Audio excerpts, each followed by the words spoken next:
इस प्रोग्राम को पेश करने में ताउन किया है अल आज़म टूर्स एंड ट्रैवल्स। आदाब दोस्तों, मैं हूं यम्मे वाजिद। पैगाम टीवी में आपका इस्तकबाल है। आज हम सियासी नहीं बल्कि जहन को सुकून व इत्मीनान बख्शने वाली क़व्वालियों पर बात करेंगे।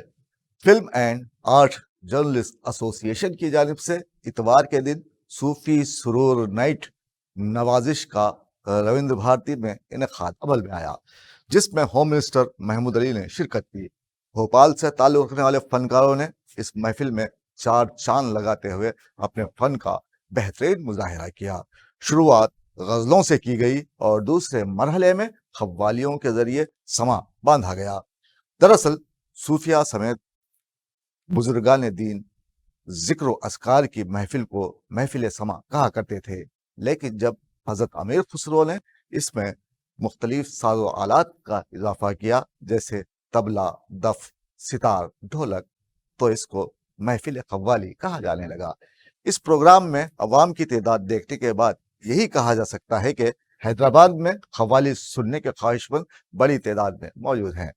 नवाजिश प्रोग्राम के ज़रिए मशहूर व मारूफ सहाफ़ी शौकत अली सूफ़ी ने सूफ़ी क़व्वालियों को मकबूल बनाने के लिए उसे दरगाहों, खानखाहों और ख़वास तक महदूद रखने के बजाय अवामी रंग देने की कोशिश की है, जिसमें वो कामयाब हुए हैं। इस प्रोग्राम में मौजूद फनकारों ने अवाम का दिल जीत लिया और अपनी मधुर आवाज़ के सहर में उन्हें इस कदर डुबो दिया कि लोग झूमने पर मजबूर हो गए। ताहम ये कहना बेजा न होगा कि वाकई क़व्वाली इंसानी ज़हन व क़ल्ब को सुकून मुहैया करती है।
मालूम होती जो तहजीब है हमारी, वहाँ पर कुछ नजर लग रही है।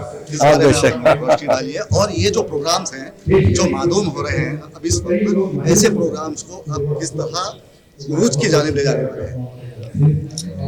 सबसे पहले जो पैगाम इलेक्ट्रॉनिक चैनल स्टार्ट हुआ है, उसके लिए मैं दिल की गहराइयों से मुबारकबाद देता हूँ। मीडिया की बड़ी जिम्मेदारी होती है और इलेक्ट्रॉनिक मीडिया जो होता है वो जब की जब न्यूज़ आवाम तक पहुंचाता है, और प्रिंट मीडिया की भी अपनी बहुत बड़ी जिम्मेदारी है और बड़ी अहमियत है। तो इस वक्त जो मुल्क के हालात है उस पर बड़ी तशवीश होती है। बाज़ वक़्त हम सोचते हैं तो हमारे आँख में आंसू आ जाते हैं कि मुल्क किधर जा रहा है, कैसा जा रहा है, क्यों हो रहा है इसलिए। तो इसके लिए हमारे हिंदू भाई और मुसलमान भाइयों की जिम्मेदारी है, हमारे कायदीन की जिम्मेदारी है। जो गलत बात करते हैं उसे नज़रअंदाज करना चाहिए, उसे बार बार दोहराने की ज़रूरत नहीं, और एक अमन का पैगाम देना चाहिए, मोहब्बत और भाईचारे का पैगाम देना चाहिए। और किसी को एक दूसरे पर कभी किसी को नहीं सोचना चाहिए कि जो लोग अगर कोई गलत बात करते हैं तो उसका जवाब गलती में दें, और अल्लाह से दुआ करना चाहिए। और इस्लाम जो है अखलाक पर बना है। इस्लाम के अंदर हर चीज़ के लिए जहाँ तक ज़्यादा से ज़्यादा ताकीद की गई है वो अखलाक और भाईचारे की, प्यार और मोहब्बत। और इस्लाम एक ऐसा मज़हब है, दूसरे मज़हबों की बहुत इज्जत करना कुरान में बताया गया है। और मज़हब जो कोई भी मानने वाले हो, किसी भी खुदा को मानने वाले, वो इंसान हमेशा जो हर मज़हब एक अच्छाई का पैगाम देता है, किसी मज़हब में बुराई कहीं नहीं आती। तो जो भी लोग मज़हब के मानने वाले होते, किसी भी मज़हब के, यकीनन वो बुराई से डरते हैं, वो आखिरत से डरते हैं। तो हमारा फ़र्ज़ बनता है तमाम भाइयों की एक दूसरे से इज़्ज़त करें, प्यार से रहें, اور کوئی غلط آدمی غلط بات کرتا ہے تو اسے بار بار نہ دہرا جائے جی اور اللہ سے دعا کیا جائے اللہ تعالیٰ اسے بھی ایک نیک راستہ دے اور ہماری محبت اور بھائی چارگی سے وہ بھی اچھا ہو جائے. یہاں میں آپ سے یہ جاننا چاہوں گا کہ جب یہ اسٹیج پروگرامز اب اختتام کے قریب ہیں، ایسے حالات میں حکومت کی جانب سے کیا پھر سے اردو کے فروغ، اردو کی ترقی و ترویج کے لیے کچھ کام؟ دیکھیے صاحب، ہندوستان آزاد ہونے کے بعد اردو کے ساتھ نہیں انصاف ہوا تو ہمارے تلنگانہ میں ہوا.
ایسے میں آپ سوچتے ہیں کہ آنے والے وقتوں میں ایسے اسٹیج پروگرام جو کہ یہ تہذیب معدوم ہوتی جا رہی ہے، ایسے میں آنے والے وقتوں میں اس کا کیا اثر ہے؟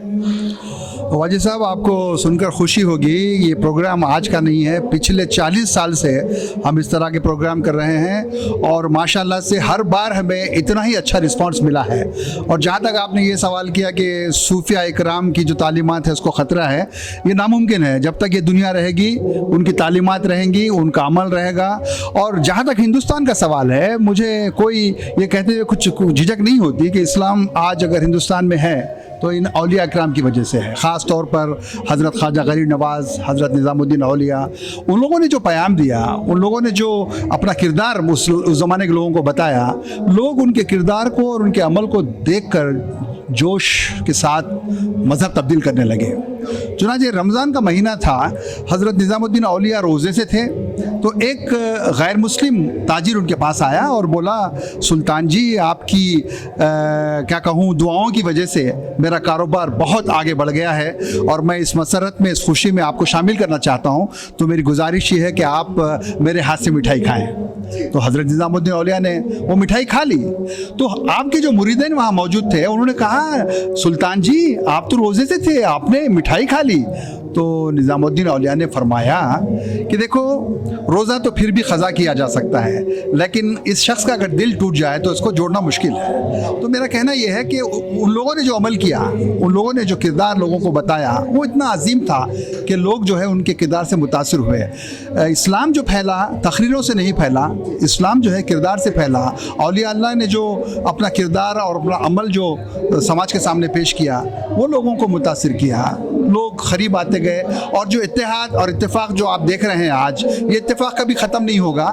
یہ اتفاق اور یہ اتحاد انہی کی دین ہے.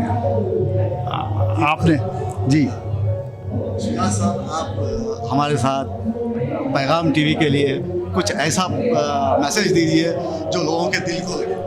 دیکھیے، میں نہ صرف پیغام کے لیے بلکہ جتنے بھی ٹیلی ویژنس آئے ہیں، جو بھی چینلز آ رہے ہیں، ان سے ایک ہی گزارش کروں گا کہ نگیٹو باتیں چھوڑ دیں، امن کی بات کریں، آپٹیمزم کی بات کریں، امید کی بات کریں. کیونکہ ہندوتوا میں بھی، اسلام میں بھی امید ہی کو ایمان کہا گیا ہے اور امید کا دامن ہم نہ چھوڑیں. اور یہ جو واقعات ہو رہے ہیں، یہ واقعات کوئی نئے نہیں ہیں. ہندوستان میں پچھلے 50-60 سال سے ہم یہ دیکھتے ہیں، جب بھی الیکشن آتا ہے اس طرح کی باتیں ہوتی ہیں.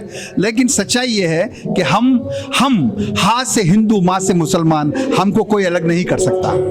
شکریہ شوکت صاحب، آپ نے ہم سے بات کی.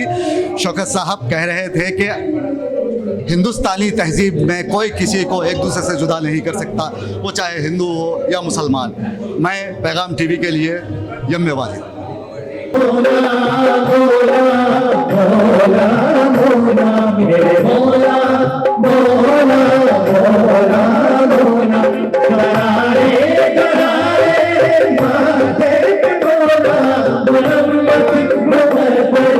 کر دو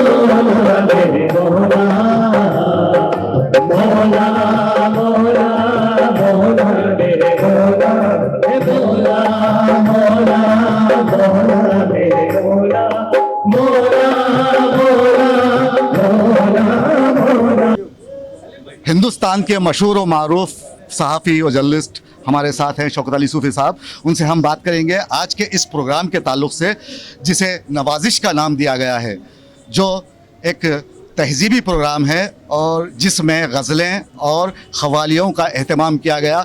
मशहूर कुन गज़लें यहाँ पर पेश की जा रही हैं। ऐसे में सूफ़ी साहब आप हमें बताइए कि ये जो प्रोग्राम है, स्टेज की जो दुनिया है, ये अब मादूम होती जा रही है। ऐसे हालात में आपने इस प्रोग्राम को मुनक़्क़िद करवाया और इसको एक नया रंग दिया और ये प्रोग्राम एकदम कामयाब हुआ। तो आइंदा आने वाले वक्त में भी आप ऐसे प्रोग्राम्स करवाएंगे? यकीनन आइंदा भी ऐसे तहज़ीबी प्रोग्राम ज़रूर होंगे और ख़ास तौर पे इसी रविंद्र भारती में होंगे। एक ज़माना था इसी रविंद्र भारती में जब कोई मिज़ाहिया प्रोग्राम या गज़लों का प्रोग्राम होता तो भीड़ लग जाती थी लोगों की और टिकट लेके लोग आते थे, टिकट ख़रीद के शोज़ देखा करते थे। हैदराबाद के बड़े मशहूर प्रोग्राम जैसे डेढ़ मतवाले, हंगामा, अदरक के पंजे या गज़लों के प्रोग्राम लोग पैसे खर्च करके यहाँ आके देखा करते थे।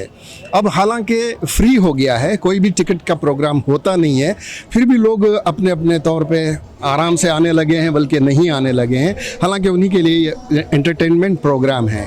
इसकी बेसिक वजह यह है कि ये जो आला आया है ना, सेल, वो जो फ़ोन हाथ में आ गया है, तो छोटे बच्चों से लेके यानी 5 साल के बच्चे से लेके 55 साल की आदमी अधेड़ उम्र तक या और 70-75 वालों तक उनकी मसरूफियात फ़ोन में रह गई है। हालांकि ये हमारी एक तहज़ीब का हिस्सा है। अगर हम लोग ये नहीं बताएंगे, ये ऐसे शोज़ नहीं करेंगे, तो आने वाली नस्लों को ये भी पता नहीं चलेगा कि कोई थिएटर होता है, थिएटर में प्रोग्राम्स होते हैं, गज़लियात होते हैं या वहाँ पर ख़वालियाँ होती हैं, महफ़िल समा भी होती है। तो ये बहुत मादूम हो रहा है जैसा कि आपने कहा। तो ऐसे में इस किस्म के प्रोग्राम्स, हमारी कोशिश है कि यादा करें, लोगों को याद दिलाएं कि आप आइए और इससे एंटरटेनमेंट हो। ये लाइव सेल में तो खाली आदमी देखता है रिकॉर्डेड प्रोग्राम, इसमें तो आप डायरेक्ट देख सकते हैं, एंजॉय कर सकते हैं, अपनी फरमाइश करके सुन सकते हैं और एक समझिए कि ये बड़े कामयाब प्रोग्राम होते हैं। मेरी कोशिश होगी इंशाअल्लाह। मेरे बड़े भाई तो बहुत बरसों से कर रहे हैं, लेकिन मैंने पहली बार जब इन लोगों को सुना, इन आर्टिस्टों को, तो मुझे लगा कि इन लोगों को हैदराबाद बुलाना चाहिए, क्योंकि पूरे यंगस्टर्स हैं। अब देखिए, किसी की भी उम्र 30 के ऊपर नहीं है, लेकिन बड़ी अच्छी कोशिश कर रहे हैं और बड़े अच्छे अंदाज में वो सूफ़ी गाना पेश कर रहे हैं, जिसको सुन के लोग महसूस हो रहे हैं। जैसा कि अभी आपने देखा कि हमारे वज़ीर दाखिला और डायरेक्टर लैंग्वेज एंड कल्चर हरी कृष्णा जैसे और खमरुद्दीन साहब और मोईद साहब, पता नहीं कितने लोग आए थे मुअज़्ज़िज़ीन, और वो इंजॉय करे, बोले कि भाई ऐसे प्रोग्राम्स तो होने चाहिए।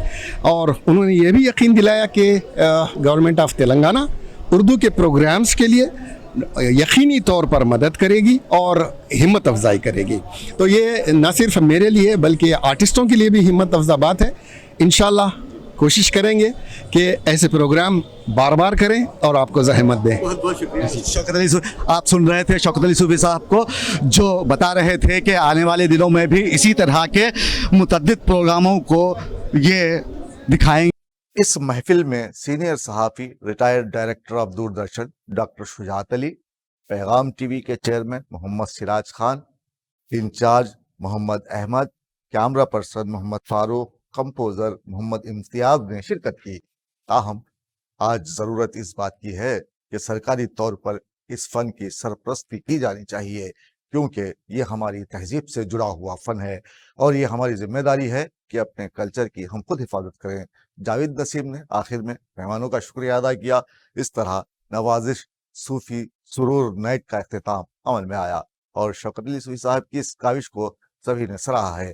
आप देख रहे थे प्राइम टाइम। मुझे दीजिए इजाज़त। आदाब, शब बख़ैर।